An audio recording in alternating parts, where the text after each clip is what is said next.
Hello everybody, it's Vinyl Rich here with Vinyl Finds number 44. I'm going to start off, give a few updates. I showed this cassette a few videos back. It's Butts. I made the statement that I don't really get collecting cassettes. It's a one-sided cassette, limited to 100, and people kind of wondered, well, if you don't collect cassettes, why did you buy this one? Well, it's a great cassette, and it did have a download card, so that's why I did pick it up. On my last video, I showed some VCLT from the Hog's Ear Report, and I just wanted to compliment him on all these nice hearts that he put on the package. And he also got me this really fantastic shirt. Fits great, thank you very much. And I also got some VCLT from B-Sides last video, and I did not notice that this was in there. It's a CD, Creatures of the Night, B-Sides 2016. It's a Halloween themed CD. Thank you very much, B-Sides. Thank you very much, Hog's Ear Report.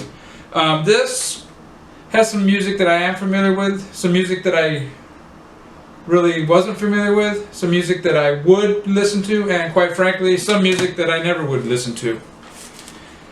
First album I'm going to show, Mission of Burma. This is their first release, original press. This is one of the first independent bands, US. Quite frankly, excellent album. If I was doing those Gimme 10s, this is the type of stuff that would be on there. Not a lot of that commercial stuff that has seems to be being shown on the current round of Gimme 10s. Great album. The music is fantastic. Like a lot of those bands, a lot of times the vocalists aren't quite up to par with they're not on the same level as the music, put it that way. Great album though. I really like Mission of Burma. Check them out online. They're a band from Boston. Next album, Bitches Brew by Miles Davis. Quite frankly, one of his best albums. I'm starting to rebuy my Miles Davis collection, and surprisingly, this is one that I never really had. This is a UK version. These, I'm assuming, are the original sleeves, and it comes on the CBS label. A great album. If you're not familiar with Miles Davis, this is a good jumping on point. Oh, and here's an insert that came with that Mission of Burma album. How could I have forgotten that? Next album I'm going to show, Miles Davis, Live Evil. Another great album cover. This one I did own previously. It's a really good album. The percussionist, the percussion of Erto, or however you say that guy's name, it's a little too prominent in the forefront. But it shouldn't distract from the album. It's a great live album. What a fantastic band. This would have been to see, you know, those 1970. And it's on the Columbia label. Two great Miles Davis double albums, both of them. This next album, I picked this up at my local record store. I don't go to my local record store that often. Some of their stuff tends to be, he prices it based on eBay, I think. And that, you know, if you're going to do that, I might as well just go to eBay and save my gas, you know. He had some, probably 6 live Joy Division bootlegs. And he wanted $50 each for them. I mean, come on, man. But this here, and he had a wall of CTI. He had like 20 CTI albums on the wall. I'm not a big CTI fan. I know some of their albums are great, but I'm not real familiar with which ones to pick up, and I didn't want to take a chance, you know, spending $10 some of them are priced 15, 20, and you know, end up with elevator music. So I picked up this.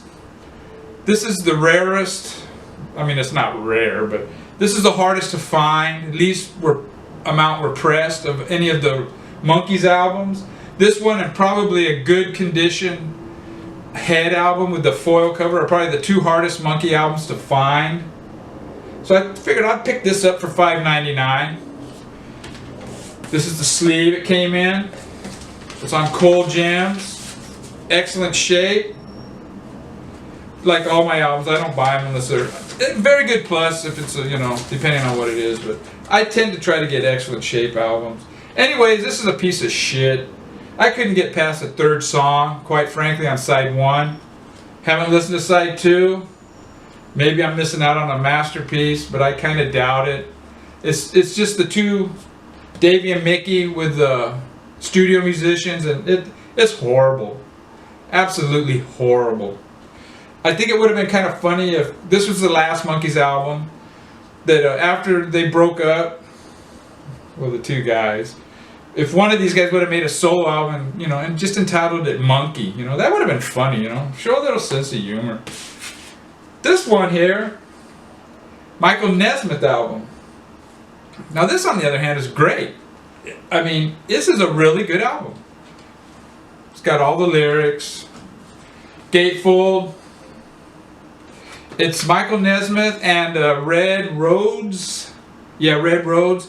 Red Rhodes played pedal steel guitar on the first 3 Michael Nesmith albums. And this is just Michael Nesmith playing guitar and Red Rhodes playing pedal steel guitar. Really good album. Original. Some of the vocals on this are, man, the one I can remember is the third song, Lady Love. Man, the vocals on that are so heartfelt. Great. Good album. And it's on the Dynaflex RCA. This one is not as thin as some of those. It seems like the later the 70s went on, the thinner those Dynaflexes got. This next album is the last album released by the first incarnation of Traffic. This was released after they had broken up, and I think Blind Faith was already a band. Dave Mason had long gone. And this is called Last Exit. I think I only have 2 more Traffic albums to get after this one. I'm not going to name them because someone's going to say, oh, I have it, you want some VCLT? And I don't want to burden anybody with that. Side 1 is studio stuff. I think it's B-sides, maybe 1 single on there. You know, just oddball stuff that wasn't released on albums. Side 2 is all live. It's a really good album. I like this album a lot. I did have it on CD, so I knew what I was getting, but I'm glad to have it. And it's on the United Artists label. Nice looking label. Excellent. And the last album I'm going to show here is Acid Bath by the band Alien Sex Fiend.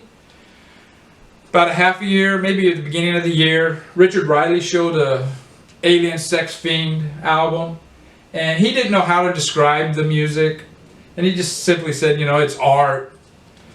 And I told him I would probably do an Alien Sex Fiend video showing all of mine, but I didn't have their second album, and I couldn't do a video without having their second album. It's a great album, and anybody that's not familiar with Richard Riley, check his channel out. I mean, quite frankly, I mean, when I grow up, I want to be like Richard Riley. But yeah, he's a great, I love that guy. And this album is really cool. It's a little more keyboard or electronic driven, not your keyboard, your traditional type of keyboard, but really cool album. Their first album was more guitar driven than this one, but yeah, their first 2 albums are fantastic. And quite frankly, if I was still doing those Gimme 10s, Alien Sex Fiend would be, you know, I'd be showing that. I mean, they are showing Bauhaus and some, you know, other stuff, but they're showing a lot of, I don't know, New Order, and really, I'm surprised Culture Club. I mean, I like those bands, but they're not in my top 10. I don't know. I shouldn't have said anything. Anyways, this is a good album. Alien Sex Fiend. Probably in the next month or so I'm going to be doing a video on their stuff. Anyways, thanks a lot. Thanks for the shirt, Hog's Ear Report. I love it. Thank you very much.